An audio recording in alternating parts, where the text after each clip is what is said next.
I was ordained 14 years ago at St. Michael's Cathedral as a deacon in the Roman Catholic Church. After I was ordained, I was diagnosed with prostate cancer. I had 42 treatments of radiation, which eradicated all of the cancer at that time. 14 years later, I found that the cancer had come back, and it was at stage 4, which is terminal. I got rushed into the hospital with 911, and I was here for 14 days.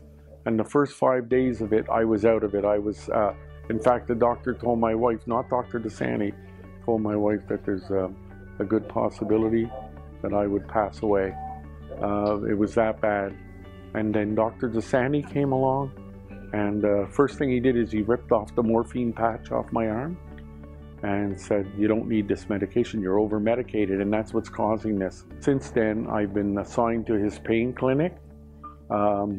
Even though my doctor told me it's long-term, I see him once now every 6 weeks, and I visit with him, and he diagnoses if I have pain and that. He gives me prescriptions, etc. And he's there to talk to, and so, and he's, as far as I'm concerned, Dr. Dosani saved my life.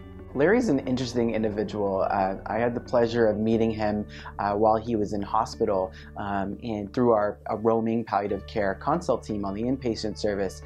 When I met him, he was quite ill. He's a great example of someone who really, despite having a serious illness like prostate cancer, has been able to have his symptoms better managed and is now actually living well. And that's really one of the things that we're trying to let people know about palliative care. It's not about dying. It's about living well. He told me maybe 10, 15 years.